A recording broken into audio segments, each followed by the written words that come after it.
Hey there, everybody. Welcome to our review of Survivor 41, Episode 5.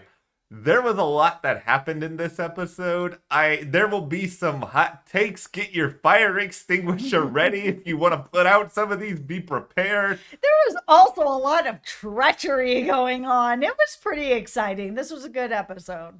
We love treachery at this channel when we say this as people who own a pirate hat. We always enjoy it. 2 pirate hats. That's right. That's right. See, we appreciate when people play the game hard. There was a lot of playing the game hard. I mean, we could question whether or not all of those moves were legitimately good. Yeah, there was some moves that I was kind of like, oh, Shan, you are flailing. You are flailing for no reason. You need to stop. But, we will get into all that. But before we do, make sure you hit that subscribe button. We are here every Wednesday talking about Survivor. And later tonight, we're going to have our American Horror Story finale. It's going to be up a couple hours from now. So if you're watching that, you can tune in for that as well. And we've been covering You from over on Netflix. Yeah. We have a new video up every single morning until, we're done the season. And so hit that subscribe button.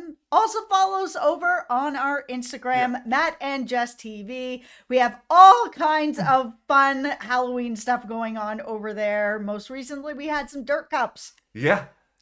They were good. There may be a Halloween-themed donut arriving on there at some point in the future as well. So, just think a little bit about that. Yeah. Okay, where do you want to start? Let's start at the end here, because this is sort of, I think, what everybody's going to be talking about. Did Shan make the right move in getting rid of Jeannie over Ricard? Ultimately, she was the person who cast the deciding vote here. Yeah, it's hard because going into the idea of the merge, who does Shan want to go with? Someone like Jeannie is someone who, if she had saved, I think the two of them, she would have earned that loyalty. I really think that Jeannie would have given that to her. And going into a merge, having someone who is really loyal to you is extremely important, because now you're merging with a bunch of other players. You don't know who's with who and what's going on. And their team is the smallest already. Going in with Ricard, it's a risk. He's going to end up being a big threat that other people are probably going to end up targeting before you, but just the same, he's not going to necessarily be loyal to you. He is quite sketchy with some of the stuff that he's doing. Shan saw that when she was kind of like, give me my advantage back, and he was like, I'll give it to you tomorrow. Like, the trust is just not there. And the moment that Ricard said, I come up with all the ideas, Shan is the closer, he's basically saying, I come up with all the ideas and she does what I say. She does my bidding for me. Shan can't go to the end with that. That's going to be a huge problem trying to argue that. It's a really... I think it is a really difficult decision. Like, I will say that, and I don't envy the position that Shan was in here, and I think you mapped it out really, really well, because the obvious benefit, like you said, of keeping Ricard is that at the merge, Ricard is probably going to be much more of a threat than Jeannie. I think people are going to look at Jeannie as someone who they could go to the end with, so that is a big reason to keep him. But, like you also said, and this is where I am in the camp that she should have just kept Jeannie, is just that Ricard is smart. And I think the other thing, though, is Ricard is a huge fan of Ricard. Ricard loves his game. Ricard thinks he's the best strategist out there. And when you have an ego the size of Fiji, which is what I think Ricard currently has, he is going to try to build the biggest resume out there. He's going to try to make all sort of other moves. And yeah, Jeannie is gone, but maybe he's going to find somebody else that he perceives to be a Jeannie, someone who he could beat later on in the game. And he could easily try to make some sort of move against Shan at like Final 7, Final 6. Or I just think at this point, Ricard is a huge risk. I wouldn't take that risk. It's the moment that he is sort of like, I'm gonna hold on to this I would be like, and I'm going to get rid of you, even if getting rid of you means I lose this advantage. Yeah, I mean, it's a tough spot. Shan really kind of screwed up getting that paranoid about it because I think everything would have worked out just fine. Like, I really do. It ended up working out just fine anyways, and it Yeah. didn't have to. Like, she still had enough power to, sway things the way she needed. I think that paranoia really broke the two of them in a way that they're not going to be able to get back from that. Her just asking for that advantage back. She's like, oh, it's rightfully mine. Okay, well, you stole that advantage from JD and then you voted him out, and Ricard was part of that. He knows what you did. Yeah. Now you're here doing the same thing, being like, give me back that advantage so he can say, like, why? So I can go out right after JD? Like, Yeah. I'll give it to you tomorrow. It was a mistake. I think it was a mistake. Yeah, I think it was a mistake for her to be so paranoid. I mean, we could even go into her giving up the advantage in the first place. Like, she made a number of decisions that were risky. And don't get me wrong, I love how hard Shan plays the game. Like, the stuff that I felt so bad for Jeannie with the way that Shannon and Ricard just totally snowed her with that idol that Jeannie rightfully found. Yeah, that was so good. Even like putting in his bracelet, like the whole thing, that plan was so beautifully put together. I was really curious to see if Shan was going to play that idol and Jeannie was just going to be like, oh no, what is happening? That's why when they lost the challenge and they were going to tribal, I was like, here we go. Here we go. I'm playing the evil music in my head. This is going to be so good. It's going to be a big moment. It was so, all of this was just so unbelievably messy. And it's sort of the messiness of this situation. I'm just going to put it sort of in, because we're going to be covering Dexter New Blood on the channel a little bit later this year. So in the situation, the hypothetical situation that we're going to propose here, Shan is Dexter, and Dexter has just like killed somebody in front of, let's just say that Ricard is like Dexter's accomplice here. And then later on, Ricard sees Dexter here like holding a knife right in front of him, and he's just like, can you get the knife out of my face? I've seen you kill before. And like, I think he's more than understandably fearful about all of this. Shan did make a mistake getting as paranoid as she did. Like, it's hard, I'm sure, being away from other people, but you gotta put trust in your ally. No, I actually think she made the right choice giving him that advantage before she was sent off on the boat. I think being out on Boat Island and making that connection is what actually ended up getting into her head. I think before she left, she gave that advantage and it cemented her and Ricard even further. She needed to trust that. Yeah. It really was the move that was going to keep them together. They have so many secrets together. It wasn't the time to turn on each other until he said he was the idea guy and she's basically just the closer of his ideas. I would have been out on that. For me, I would have wanted to go into the merge with someone I can trust because I do not know everybody else that is there. Let's spend some time here on Boat Island because there are good things about Boat Island tonight, and there are very bad things about Boat Island tonight in my mind. But I will say, I love the scene with Liana and then Shan. I thought it was really beautifully edited, emotional, like genuinely heartfelt. It's like, this is the stuff that Survivor does so well. This is why we don't need 2,000 advantages. And yes, I understand it was a twist that got the two of them there, but still. No, I agree. It was a really beautiful moment and it was cool to see how quickly they formed a connection. Shan spoke of that where she said, I've been with Ricard and Jeannie like for all this time, and here I am 3 hours in and now I trust this person more than anybody else. It just is, you meet that right person at the right time, and they shared a lot of information about each other's tribes and what is going on. I mean, they really made a bond bond, and it worked. Like, it really does feel genuine. So going into the merge, these two women really do have each other, which is something you need when you're getting ready for this. And they are going to be so powerful because Shan now has, this idol. And then we get into the knowledge is power advantage that Leanna has, or as I am going to call it, the knowledge is advantage, because I hate, how Probst was talking about how hot it is out there?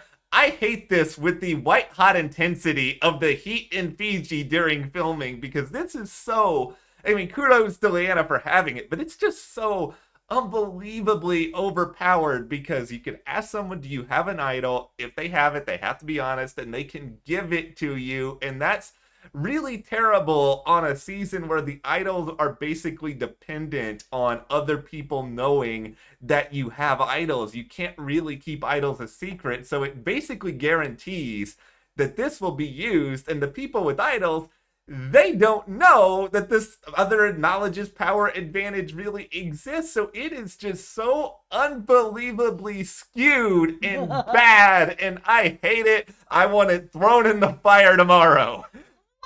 Oh, okay. You tell me how you really feel, Matt. It Holy sucks. Smokes. I agree. It is very overpowered. I'm not saying I need to kick it in a fire. Oh, it needs in the fire. But it is way too overpowered. But I am watching a season that has a million different advantages. So I think I'm just not surprised that there is another advantage and that it's super overpowered. And it's just like, oh, all right. It's like I'm watching American Horror Story and I've had to suspend disbelief that little black pills make you a better writer. All right, I'm on the ride. I will suspend the disbelief. And it's the same sort of thing here. I know that there's all these advantages and all these idols everywhere, and then roll the dice. Let's throw that in there. There's so much going on that I've buckled in. I know all this stuff is coming down, so I'm like, all right, I will take the little black pill. Let's just move into the strategy talk now, please. Okay, I've got one more bit of material here on this. Okay. I'm so upset by this. Probably too much. I might need to be sedated after this video. Okay, this is why I hate it so much. The shot in the dark. Everyone knows about that. Mm-hmm. Even the idols say the stupid phrase at the challenge. At least 3 people know about that. So there's a commonality there that it's not just kept from everybody else.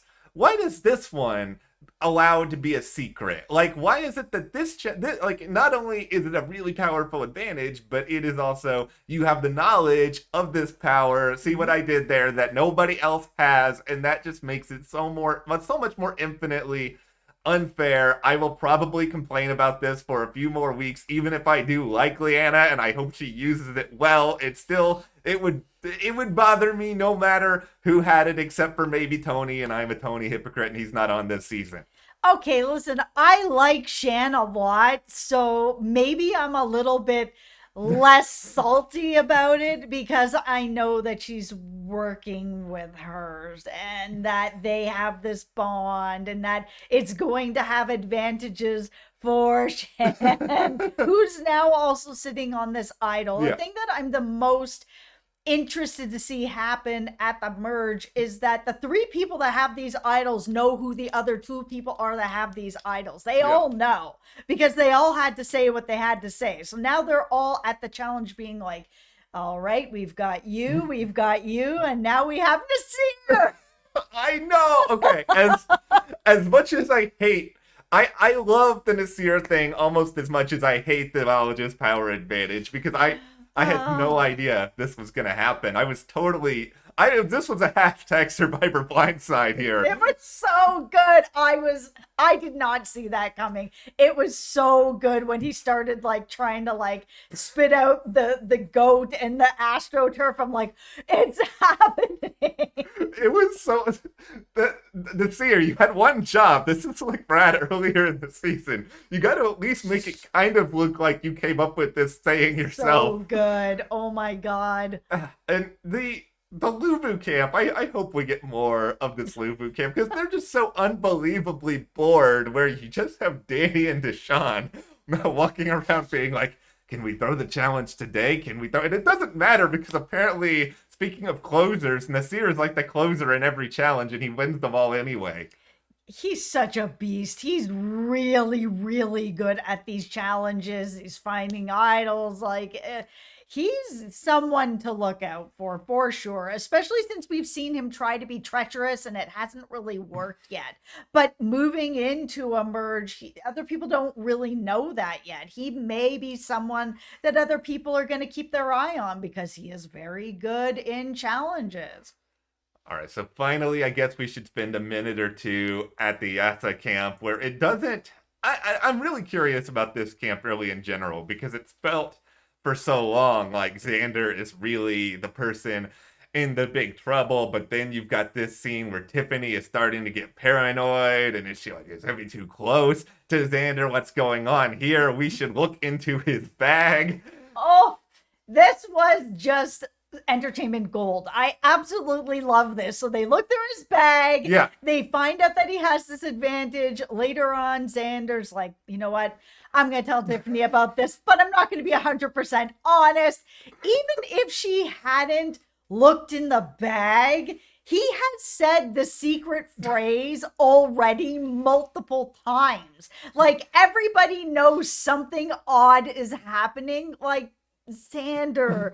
Oh, it was like this slow motion car wreck. This was so bad. This is sort of like, let's just use the Dexter analogy because we're already here with Dexter. Let's just like Dexter showing up to somebody and he's already got like blood on the machete and he's like, this is a brand new machete I just got at the store. It's like, this is so unbelievably terrible. And I remember at the start of the season, we were on here being like, Xander's playing so well. I'm so happy for Xander. Listen, if I could go back in a Survivor time machine and just wipe everyone's brain where we talked about, because you're not winning the game. We say, well, maybe I'm going to own myself with this take too, but it ain't going to happen for you, buddy. I'm sorry. Oh my goodness. That was so painful to watch. Entertaining, but painful, just bad. Like, if you are there trying to build this trust, then just throw it out there and just say, listen, I've known about it for a little while. This is what's been going on. Just give it all at that point. I understand that there are times to hide stuff, but you know that you've said this thing like 3 times and how awkward it's getting every single time you say it. Just say it all. Tell Tiffany all of it. This is a What a mistake. This is a really remarkable episode of television because it contains multiple things that I just do not like at all. And yet I come out of this episode being like, you know what? I had a really, really great time. Yeah. It's like you go to a party and there's like these 5 minutes. Is it a Dexter party? It might be a Dexter party. I think we had one of those once for your birthday. Yes. See, Matt gave me a Dexter party years and years ago. He made these like little like blood slides made out of sugar. Quick story time. It was really cool. I'm not a psychopath, I promise. It was And then he made me a drink that was like, what was it? The Bay Harbor Butcher. It was like Blue Ocean with a little body bag in it, which was like a licorice. I appreciate that. That was pretty good. I also it was great. It was one of the best parties. So named one surprise mother thing I cannot say on this channel in fear demonetization. Yeah, which he would give somebody a drink and then throw a gummy worm in their face. Hey, listen, you got to be like Dokes if you're gonna do the Dexter party. But okay, see. You're my favorite. Oh, so thank funny. you. No, I loved this episode, even though there were multiple things in this episode. I was like, is this really good? But okay, whatever. All right. No, it was like we were at a party. It was a really fun episode because there were some fun stuff that we were watching. There were some good moves. There were some strange moves, questionable moves, bad moves. Yeah. Like, this episode was packed.